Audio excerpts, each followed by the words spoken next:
የዛሬ ቪዲዮ ማርያምን በጣም የሚያስተምር የሚያዝናና የሚያሳዝን ቁም ነገር የያዘ ቪዲዮ ነው። በደንብ ከልብ ሆናችሁ ካያችሁት ማለት ነው። ሰላም ጤና ይስጥልኝ የኔ ውድ ቤተሰቦች እንደምናመሻችሁ አለው። እግዚአብሔር ይመስገን። እንግዲህ ዛሬ ጨረቃዎቹ ሰዓት ተከብሯል። በስማም በዚህ ሰዓት ቀጥሎ ማለት ነው እንዳያችሁት ቅመምዬ የድሮዋ ቅመሟ ተመልሳለች። ማርያምን በጣም ደስ የሚል የሚያስተምር የሚያዝናና የሚያስተምር የሚያሳዝን ነው። በደንብ ካያችሁት ማለት ነው። አሁን በቅመምዬ ኤጅ ላይ ያሉት ሴት ወጣቶች ማለት ነው በእንደዚህ አይነት ሱስ ውስጥ የገቡ አሉ። አይታችኋል ብዬ አስባለሁኝ። እኔ ብዙ አይቻለሁኝ አጋጥመውኛልም እና ኢቨን ራሱ እንደዚህ ቀርበው ራሱ የሚያወራቸው የሚጠይቃቸው ሰው የለም። በጣም ነው የሚፈሯቸው ምናምን ነገር። አሁን በጣም በቃ ትክክለኛ እብድ ሆና ነው የሰራችው ቅመምን ማለት ነው። በደንብ ታውኗለች እና ቅመምዬ ትክክለኛ እብድ ሆናን የሰራችው በደንብ ተውኗለች።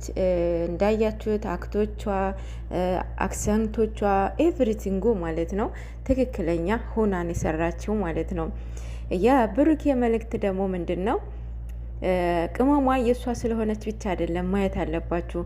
መልእክቱ ፐርፐዙ ማየት መማር አለባችሁ ማለት ነው። ምንድን ነው ያያችሁት እዛ ጋር ትዕግስት ብሩክ አሁን ድንጋይ አንስታለች እንዳያችሁት። ምንድነው በትዕግስት መጠየቅ አለባችሁ። እንደዚህ አይነት ሰው ስታገኙ ሊመቷችሁ ይችላሉ፣ ሊወረውሩባችሁ ይችላሉ፣ ብዙ ነገር ሊመቷችሁ ሁላ ይችላሉ። ግን በዛ ላይ ምንድነው በጸባይ መጠየቅ፣ በጸባይ ትዕግስት ሊኖራችሁ ይገባል። የሆነ ታይም ይሸነፉላችኋል።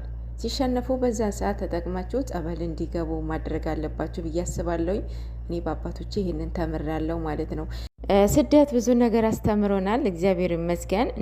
እንደዚህ አይነት ልጆች ህጻናቶቹ ማለት ነው በእንደዚህ አይነት ውስውስ ውስጥ የሚጠመዱት የሚገቡት ወደው እንዳልሆኑ እንድትረዷቸው ማለት ነው። ማርያምን ገና በልተው አልጠገቡ ሮጠው ያልጨረሱ ልጆች አስባችኋል? ወደው ነው በዚህ እንደዚህ አይነት የሚሆኑ ብላችሁ ታስባላችሁ? አይደለም። እና ተረዷቸው። አለቅም ብሩክ አለቅሽም እንዳላት ሁሉ እናንተም ስታገኙ ትዕግስት ይኑራችሁ። መድኃኒቱ ምንድን ነው? ጸበል ነው ማለት ነው። በጣም በጣም ደስ የሚል የሚያሳዝን የሚያስናና የሚያስተምር ቁም ነገር የያዘው ቪዲዮ ነው። የኔ ቅመም የኔ ቆንጆ ደስ የሚል ቪዲዮ ነው። የበፊቷ የድሮዋ ቅመም እየተመልሳለች። ካስታወሳችሁ ከዚህ በፊት ኤፍሬም ወንድሟ ማለት ነው እንደዚህ ያጨልሏለች ማለት ነው። እና የኔ ቆንጆ የዛሬ በጣም ደስ ይላል። ሀብ በቀደም ብሩክን ተባብሮታል አይደለ? ግዴታ ዛሬ ደግሞ ቅመምዬ መተባበር አለበት ማለት ነው።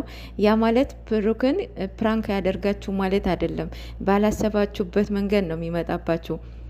ግን በቃ ፕራንክ ማለት በቃ በዛውኑ ያልዋለ ያላደረ ወዲያውኑ መናገር ያልረዘመ ማለት ነው። እንደዚህ አይነት ነው ፕራንክ የሚያምረው። ይሄ የዋለ ያደረ የረዘመ በቃ ምንም በቃ ግራ ነው የሚያጋባው።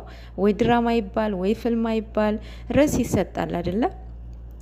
ፕራንክ ርዕስ የለው ምን የለው በቃ ዝም ብሎ ማጨለል ነው ማለት ነው። ማለት ግራ ነው የሚያጋባው። ፕራንክ ወዲያውኑ መናገር ነው ማለት ነው። የኔ ቆንጆ ደስ የሚል ቪዲዮ ነው ማለት ነው። እሱም ራሱ ደንግጠዋል ብሩኬ ማለት ነው። በጣም የምድሯ ያበደች ነበር የመሰለው ይመስላል አይደል? አለባበሷ ረበስማም በጣም የእውነት ረበስማም ትቼ ያለሽ ማርያምን እና ቢደነግጥም ያው ለደቂቃ ነው። በሷ እኮ አይጨክንም። ወዲያውኑ ነው እንደዚህ ሆነሽ እኮ የትም አትሄጂም አላለም።